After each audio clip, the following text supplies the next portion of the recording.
விடுதலை சிறுத்தைகள் கட்சியும் அமைச்சரவையில் இடம்பெற வேண்டும் என்று திரு ஆதவ் அர்ஜுனா அவர்கள்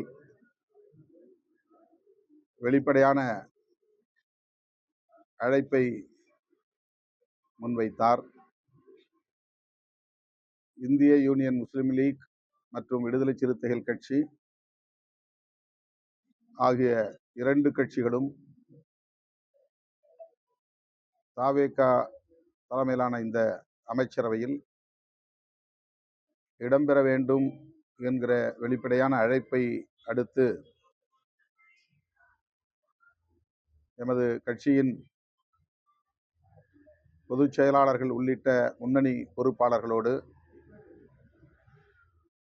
கலந்தாய்வு செய்தோம். பெரும்பான்மையானோரின் கருத்தின் அடிப்படையில் இந்த அமைச்சரவையில் இடம்பெறுவது என்கிற முடிவை எடுத்திருக்கிறோம். வன்னியரசு, ஜோதிமணி ஆகிய இரண்டு சட்டமன்ற உறுப்பினர்களில் வன்னியரசு அவர்களின் பெயரை பரிந்துரைப்பதென்று முடிவெடுத்திருக்கிறோம். அவ்வளவுதான் செய்தி.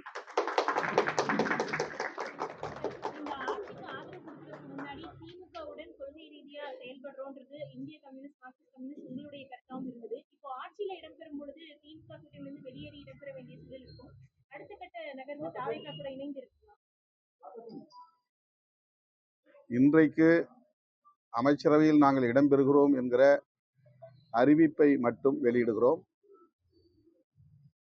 மற்றவை பின்னர் நாம் விரிவாக பேசலாம். இன்றைய சூழலில் அமைச்சரவையில் இடம்பெறுவது என்பது எங்கள் கட்சியின் பெரும்பாலானோரின் கருத்தாக இருக்கிறது. 8ஆம் தேதி இரவு 6 மணிக்கு நாங்கள் நடத்திய இணையவழி உயர்நிலைக்குழு கூட்டத்திலும் 32 பேர் பங்கேற்றதில் ஒரு சிலரை தவிர அத்தனை பேரும் அமைச்சரவையில் இடம்பெற வேண்டும் என்கிற கருத்தை முன்வைத்தார்கள்.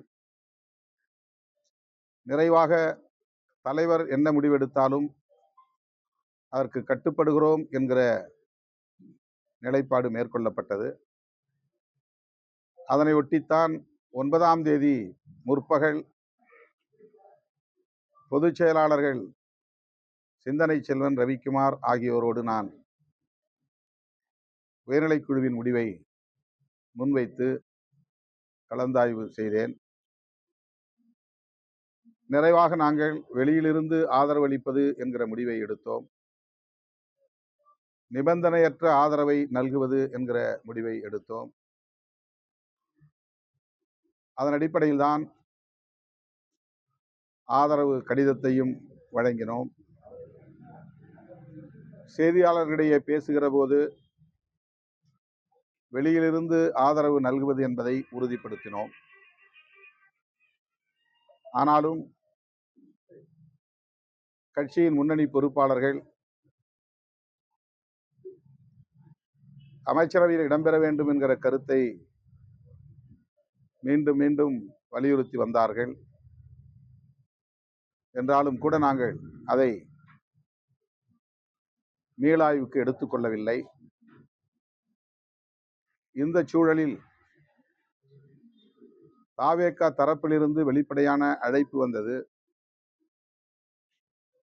அந்த அழைப்பையொட்டி கட்சியின் முன்னணி பொறுப்பாளர்கள் அமைச்சரவையில் இடம்பெறுவதை பரிசீலிக்க வேண்டும், கூட்டணி ஆட்சி முறையை தமிழகத்தில் கொண்டு வர வேண்டும் என்கிற கருத்தை முன்மொழிந்த இயக்கம் முதல் இயக்கம் விடுதலை சிறுத்தைகள் கட்சி. 1999 மூப்பனார் அவர்களோடு நாங்கள் தேர்தல் அரசியலில் அடியெடுத்து வைத்த போது முன்வைத்த முழக்கம் ஆட்சியிலும் பங்கு, அதிகாரத்திலும் பங்கு என்பதாகும். ஆகவே தமிழக அரசியல் வரலாற்றில் முதல் முறையாக கூட்டணி ஆட்சி முறை என்பது அறிமுகமாகிறது. எனவே தாவேகா விடுத்த அழைப்பையும் கணக்கில் கொண்டு கட்சியின் நீண்டகால கனவையும் கருத்தில் கொண்டு இந்த முடிவை எடுக்க வேண்டும் என்கிற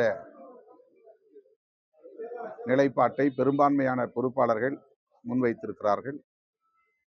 ஆகவே இப்போதைக்கு நாங்கள் இந்த முடிவை எடுத்திருக்கிறோம். பின்னர் அடுத்த சந்திப்பில்